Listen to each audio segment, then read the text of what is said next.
All right, man. Welcome back to Agree to Disagree. And if you're new, welcome to Agree to Disagree. My boy Jay Lloyd, BG,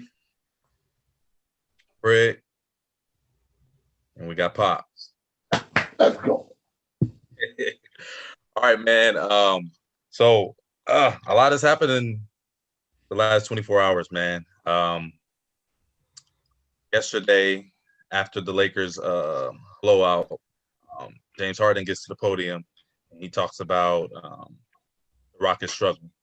Now, he said that, don't quote me, he said that basically they're not talented enough and they're they're it was so disrespectful. They're not talented enough, and basically he doesn't think it can be. So, me playing basketball with a team, if someone said that about me, one, I find that highly disrespectful. Um, but at some point, you got to draw a line, man. He already came into training camp late, out of shape, and now he says this about his team. So, to me, I think that kind of transitioned and to these trades that happened today. Um, the big ones are James Harden to the Nets. That sent Karis LeVert to the Rockets, and they ultimately end up trading him to the Pacers for Victor Oladipo. So, thank y'all for taking the time. I just want to get your quick thoughts, man. This is a hot topic, and yeah, let me hear what you got. We'll start with you, Jay. Yeah, man. In terms of James Harden, obviously you want to keep that stuff in house. What he did wasn't uncommon. I mean, Kobe talked bad about Andrew Bynum, and when they was trying to get Jason Kidd at a time, and request to be traded. And, all superstars have kind of tried to force their hand at some point. I just felt like how he did it was wrong, and I feel like he wasn't playing to his full potential. Even when Kobe did it, I felt he was out there still giving everything he had, but still felt like, all right, I need more. James really hasn't been giving all he has. So I don't think he really gave it everything to make those comments, man. And at the end of the day, they're all pros. You got to give it a chance to really work. And I think it was a real small sample size. The NBA as a whole is down right now. So I think if he had really gave it a chance, they're not beating the Lakers, but they're a playoff team. But he goes to the Nets, they're in turmoil. Kyrie's MIA, so there's no guarantees over there either. But he's definitely put a lot of pressure on himself. He has to win now, based on what he's done. He's got to win now. BG. Yeah, I mean, I think, like you said, John, has started off. I think it's highly disrespectful. As a hooper, like I always say, I was never high level, but I competed and I'm a competitor at the end of the day. I see what you're saying, Jay, about Kobe went away about it, but and like to your point, you brought it up towards the end. Kobe went about it, but he was in shape. He was doing everything he could. To me, I know we talked about this before as a group. You can't come in out of shape. You can't say all these things. You can't be out here wilding out. And then you come out and then you just look out of shape. That game against the Lakers was terrible. You look out of shape. He came back and dropped 30 here and there. I think his first game or second game back.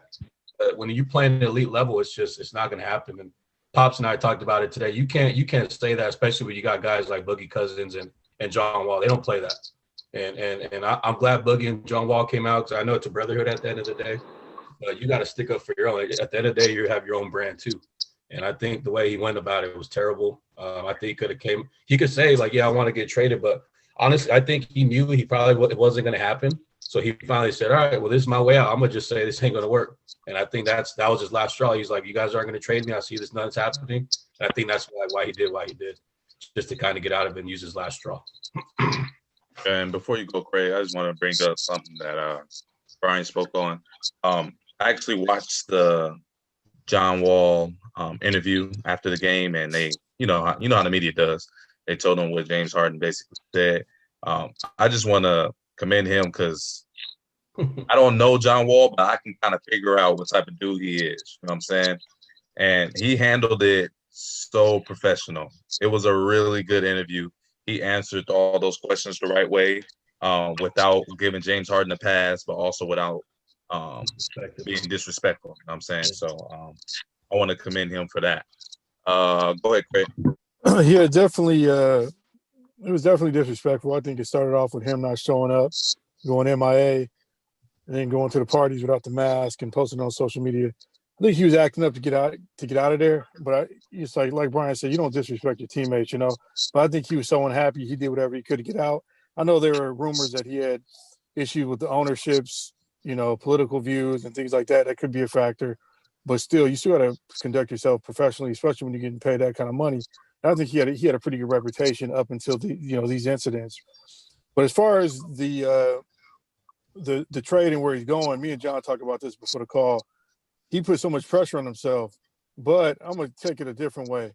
If this move is all about winning, then I somewhat applaud him because he gave up $100 million to be in a situation to win, and I applaud the Nets. It's because I told John they did just what the Lakers did. Yeah, they got a skeleton crew when it comes to their reserves, but it shows you that they're committed and they're going all in to win. And in the NBA, you got a small window, especially when you have transcendent players like him and Kyrie and Kevin Durant. I said it's going to be a situation kind of like, Golden State Warriors. It's slim to none that at least one of them dudes is going to be on fire one night. They all ain't going to be cold. So they the odds-on favorite to win the championship. And that's over the Lakers. I'm a Lakers homer, so I just hope they can keep it together. And they did hedge themselves just in case, Kyrie went MIA. So, but I applaud any team that goes all in order to win, and that's exactly what the Nets did. That's a good point. It's a very good point.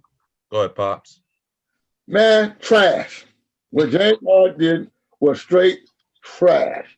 First of all, what happened, and to piggyback on what Jay said, Kobe did say that. Kobe did do that.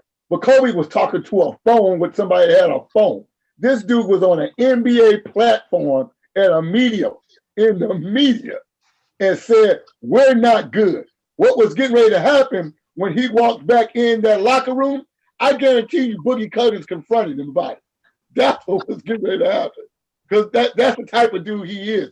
But what James Harden has just done, he has just put that whole organization to win this year, not next year, not this. Well, we got to get, everybody want to do that. Well, we got to get everything together and read each other. No. It starts day one because you done put Steve Nash under the gun, KD is under the gun, Kyrie is under the gun. Now that team got more controversy than anybody probably had in 10 years. Because Kyrie, you got James Harden issue. You got Kevin Durant sensitive. You got Steve Nash, first-year coach. Mike D'Antoni sitting over there. Oh, man, it's going to get crazy. And what he did, you can't say that to your teammates when you came in out of shape. That game against the Lakers, man, if I'd have been one of his teammates, I'd have threw that ball at his head. The way he played was just disrespectful.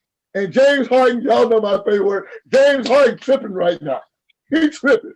Him and Kyrie, they tripping. And they don't have the type of dudes over there that can really handle that.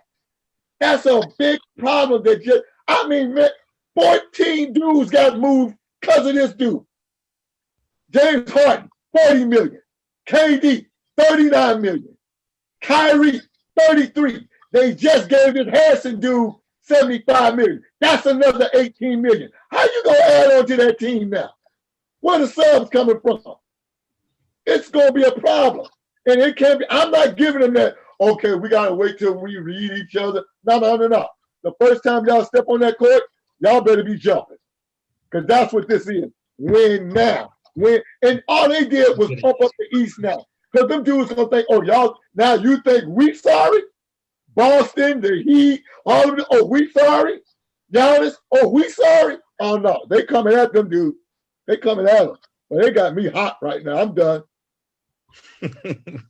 I'm out of fish grease right now. Let's go.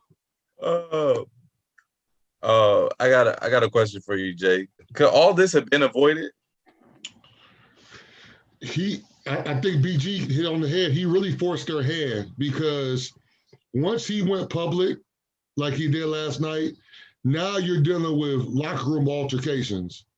You're dealing with men now. So I think James Harden knew that. I think the trade was in the works. I feel like trade was in the works yesterday, and I feel like he just, all right, there ain't gonna be a question. I'm gonna say this to make sure that y'all do what y'all supposed to do. Because I heard the Philadelphia package was great, but they weren't gonna trade him to Philadelphia because the general manager came from Houston. Like, I'm not gonna trade you where you, nah, man. I mean, Brooklyn to me is the same thing, but D'Antoni there. yeah, I don't think it could have been avoided, man. But I do blame James. You made a valid point, and I'll be quick. They gave James everything he wanted, man. He wanted Chris Paul, they gave him Chris Paul. He wanted Westbrook, they gave him Westbrook. And he's underachieved. And now he wants to go and he wants more help. But again, Pop said it, all of us said it. He has to win now.